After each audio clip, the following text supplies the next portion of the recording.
They say that the tune for the Bard of Armagh was born in Ireland, and born yet again with new lyrics as The Streets of Laredo in the American West. I'll alternate each verse between the two songs in my version here. Let's see what you think.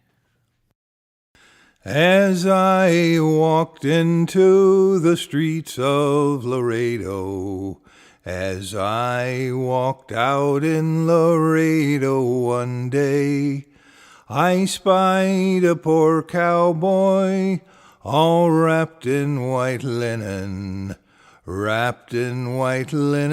and cold as the clay.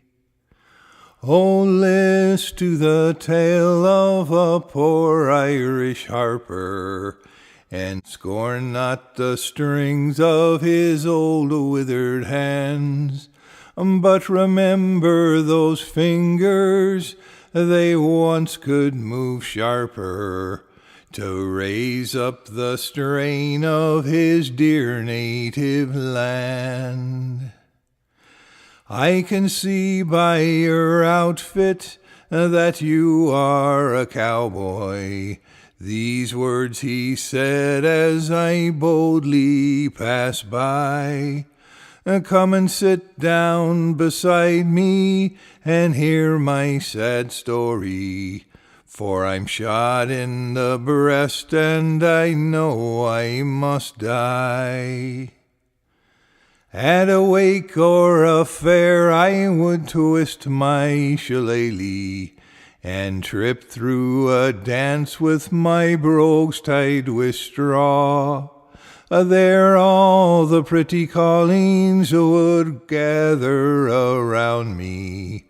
They called me Bold Phelim Brady, the Bard of Armagh. Then beat the drum slowly and play the fife lowly. Play the death march as you carry me along into the green valley and lay the sods o'er me. For I'm a young cowboy and I know I've done wrong. And when Sergeant Death in his cold arms embraced me, then lull me to sleep with old Aaron Go Bra, by the side of my Kathleen, my young wife, lay me. Then forget Phelim Brady, the Bard of Armagh. Don't mention his name and his name will pass on.